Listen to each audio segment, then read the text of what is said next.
You see what you get when you mess with the orphans?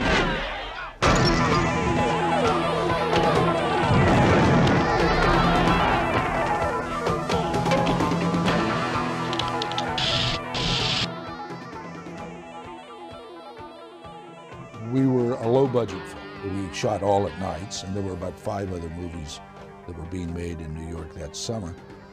And so nobody wanted to work on our film.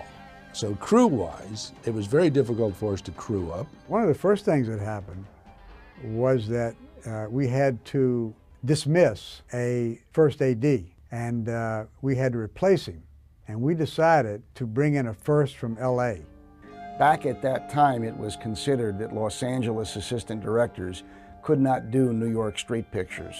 The crew was too tough, the location shooting was too tough, everything was beyond what we could do. We were too busy eating tofu and beans to be able to handle the streets of New York.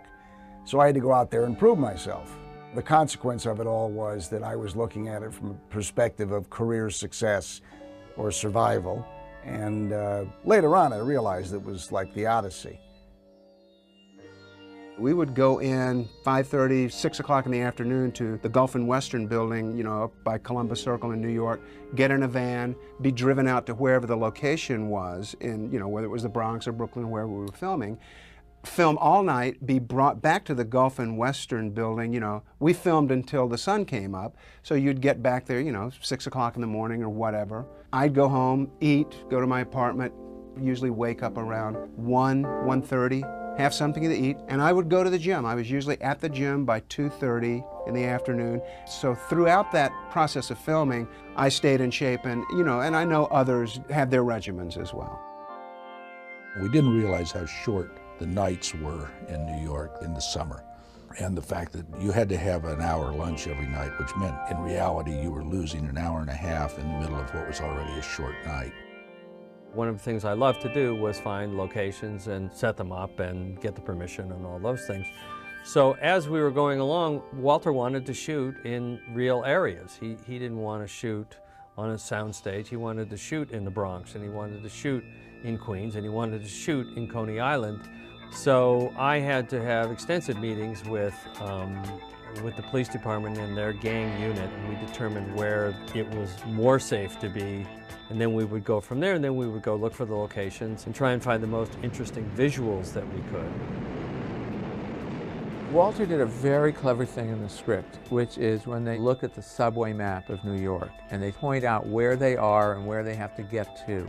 And the whole rest of the time in the movie is focused around getting onto the next subway that they need to get onto, which really drove the movie. One of the key links to the movie is the subway. So I also had to establish a relationship with the transit authority because we were either using the station all the time or riding on the subways, and that had to be done at night. All movie companies are forced to shoot at the Hoyt-Schermerhorn station, which has a dead track, and you lay the train up at that side. You do the ins and outs of the train pulls in and out, people get on and off. You do that there, then you take the train out on the road.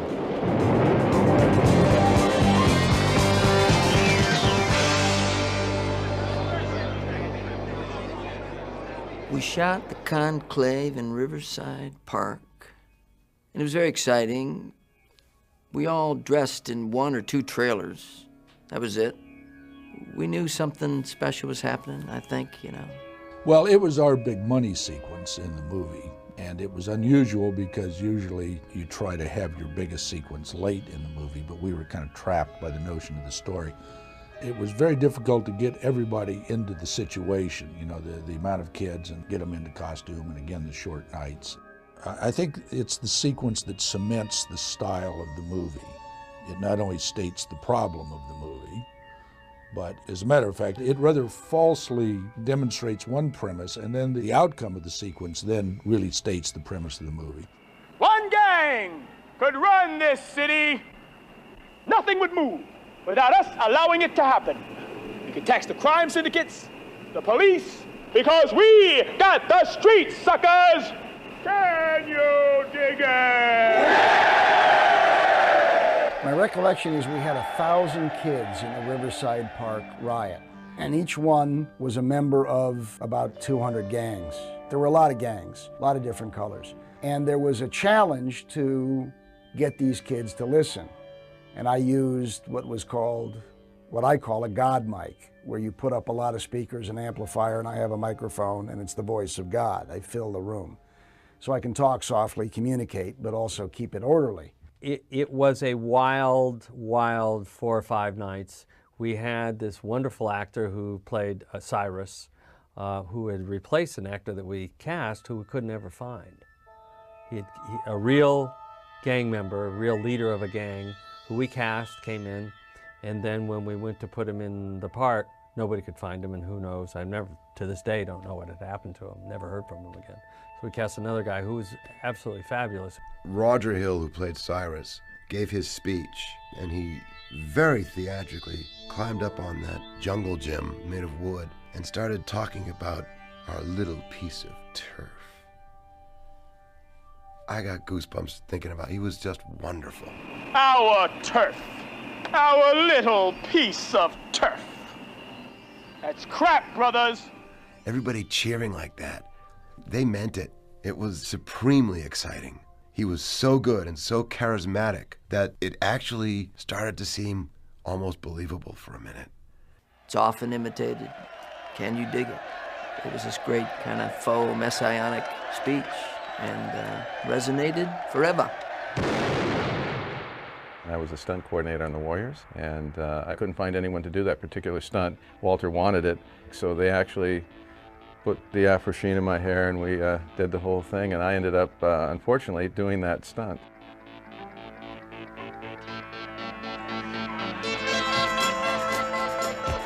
But the harder problem was staging a riot with people who they didn't know what a lens was, they'd never been an extra. So I had to get these kids to perform on cue, stop on cue, and make it look like a riot without bumping in anybody. I took the first 50 kids and put them in a circle and ran them counterclockwise. Then I took the next 80 kids and put them in a larger circle and ran them clockwise. And I took the next 110 kids and put them in a larger circle and ran them counterclockwise. But nobody ever bumped into anybody, and they didn't have to learn anything except follow the guy in front of you. There's a moment in a movie where you think, boy, if this comes out, this is something. And that was the moment, because it was so colorful and so exciting and so real, and yet surreal. There he is! That's him! That's the Warrior! The Warriors did it! The Warriors did it! The Warriors did it! The Warriors are blamed. The gangs of New York unite. Opportunity lost, but they can unite on one thing, get the Warriors. So that became the statement of what the rest of the movie was going to be. Oh, shit, you all right? Yeah.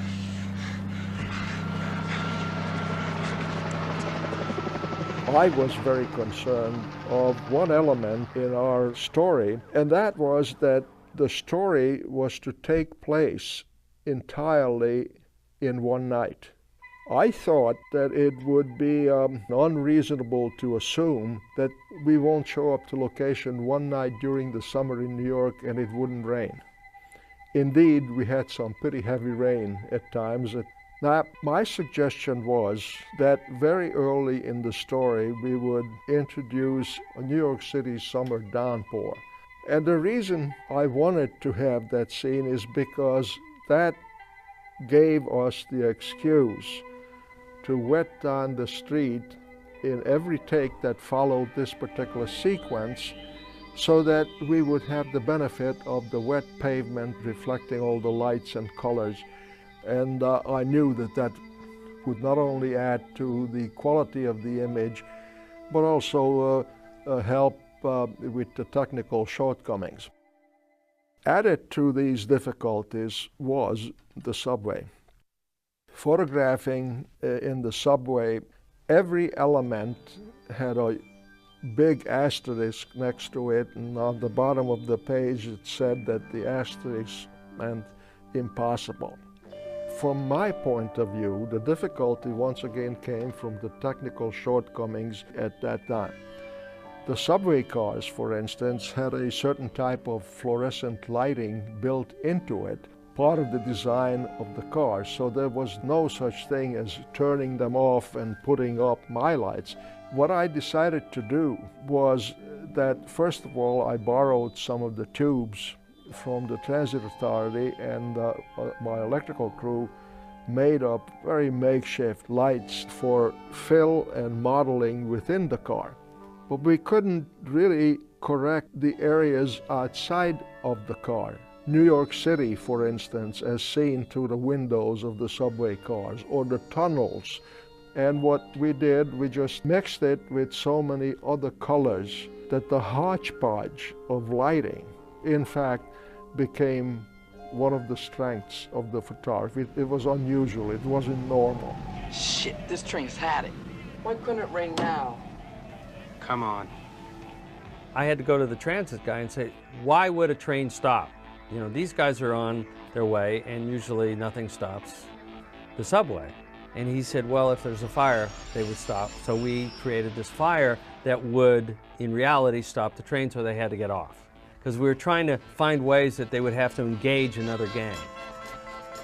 When the warriors in their journey back to Coney Island come through the territory that is owned by the orphans, the character of Mercy subsequently really becomes part of our gang and our journey home.